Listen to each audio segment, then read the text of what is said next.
महाराष्ट्र के औरंगाबाद में पानी की समस्या के मुद्दे पर कुछ लोगों ने ग्राम पंचायत के दफ्तर के बाहर जमकर हंगामा किया। हंगामा कर रहे लोगों ने अधिकारियों पर उनकी समस्याओं की ओर ध्यान नहीं देने का आरोप लगाया और भारी तादाद में ग्राम पंचायत के दफ्तर पहुंचे लोगों ने तोड़फोड़ शुरू कर दी। इस दौरान कुछ लोग दफ्तर के बाहर खड़े होकर प्रदर्शन करने लगे, जबकि कुछ लोग दफ्तर के अंदर दाखिल हो गए। कुछ देर हंगामा करने के बाद दफ्तर में घुसे लोगों ने बाहर रखी कुर्सियों समेत दूसरे सामान को भी बाहर फेंक दिया। हंगामा कर रहे लोगों ने आरोप लगाया कि पानी की समस्या के मुद्दे पर उन्होंने प्रशासन से कई बार शिकायत की, लेकिन उनकी समस्या की ओर ध्यान नहीं दिया गया। यूपी अध्यक्ष सोनिया गांधी ने अपने संसदीय क्षेत्र रायबरेली में पार्टी के कार्यक्रम के दौरान बीजेपी का नाम लिए बिना उस पर हमला बोला। सत्ता पर कब्जा बनाए रखने के लिए सभी मर्यादाएं भुला दी जाए। हमारे देश की चुनाव प्रक्रिया को लेकर पिछले कुछ वर्षों से तरह तरह के संदेह सामने आ रहे हैं। बिना आग के धुआं नहीं निकलता। बीजेपी प्रवक्ता शाहनवाज हुसैन ने सोनिया गांधी के बीजेपी समेत चुनाव आयोग को घेरने पर पलटवार किया। इसका प्रमाण है कि इलेक्शन साफ सुथरे हुए कि सोनिया जी जीत गई हैं। हारने वाले कैंडिडेट राहुल गांधी जी अगर कहें कि अमेठी हार गए, कोई इल्जाम लगाएं तो लोग कहेंगे भी ठीक है वो हार गए। जिसकी शुरुआत पहले दुबई, सिंगापुर और जर्मनी में की जाएगी। बैटरी से चलने वाला वोलोकॉप्टर एक बार में 27 किलोमीटर की दूरी तय करेगा। खास बात यह है कि हर उड़ान से पहले रोबोट उसकी बैटरी बदलेगा। वोलोकॉप्टर जमीन से सीधे ऊपर उठ सकता है और सीधे नीचे लैंड कर सकता है। वोलोकॉप्टर को बनाने वाली कंपनी दुनिया के कई देशों में इसे लॉन्च करना चाहती है। कंपनी ने यह दावा किया है कि आने वाले 10 साल में हर घंटे 1 लाख से ज्यादा लोग वोलोकॉप्टर से यात्रा करेंगे। उत्तर प्रदेश बार काउंसिल के अध्यक्ष दरवेश यादव की हत्या के बाद राज्य की कानून व्यवस्था के मुद्दे पर सियासत गर्मा गई है। बार काउंसिल के अध्यक्ष एटा की रहने वाली दरवेश यादव की आगरा में गोली मारकर हत्या कर दी गई थी, जिससे उनके परिवार में मातम पसर गया।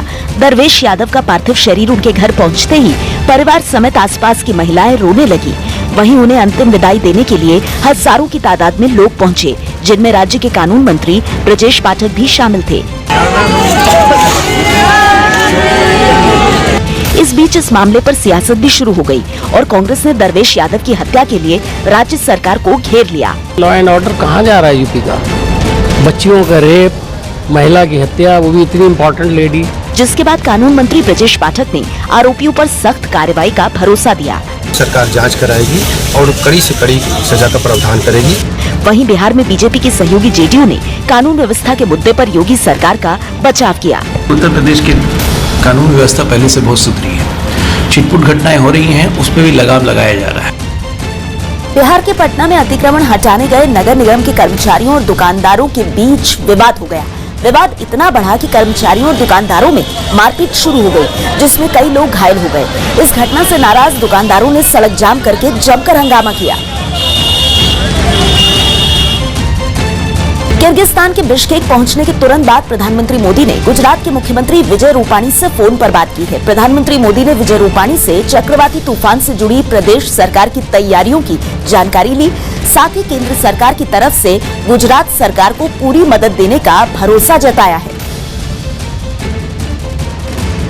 पुलिस ने हवाला का 1 करोड़ रुपए नकद बरामद किए हैं। ये रुपए राजस्थान से हैदराबाद ले जाए जा रहे थे। पुलिस ने नकद रुपयों के साथ 4 लोगों को गिरफ्तार किया है, जिसमें से 2 आंध्र प्रदेश के रहने वाले हैं।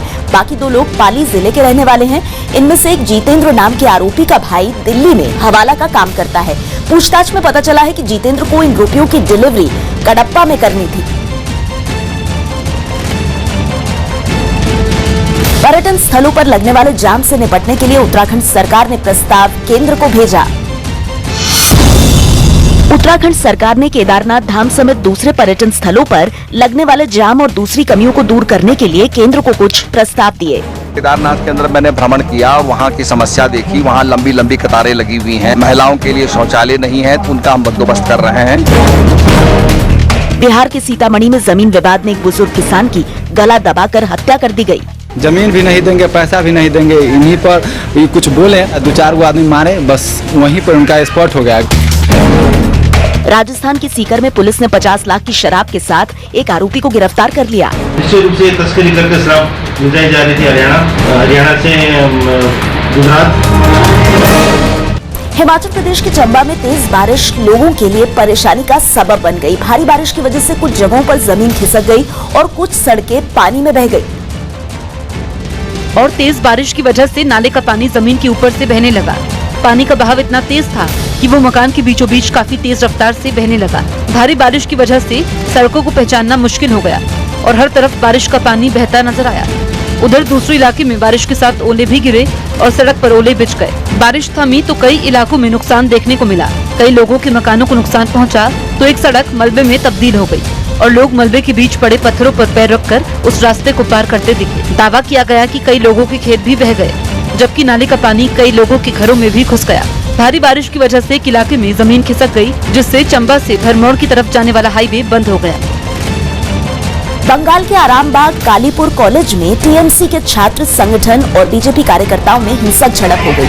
बताया जा रहा है कि इस मारपीट में दोनों पार्टियों के 20 कार्यकर्ता घायल हो गए हैं, जिन्हें अस्पताल में भर्ती कराया गया है।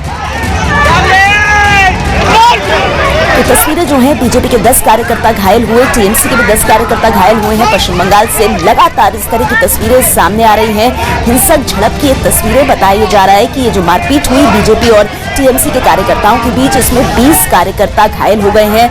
10 बीजेपी के कार्यकर्ता, 10 टीएमसी के कार्यकर्ता, और इन कार्यकर्ताओं को अस्पताल में भर्ती कराया गया है।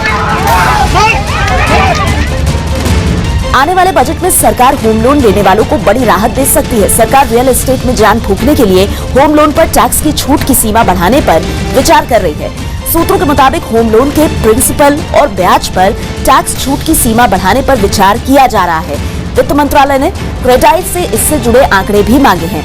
क्रेडाई ने सालाना 5 लाख रुपए होम लोन पर टैक्स छूट की मांग की है, जिस पर सरकार विचार कर रही है।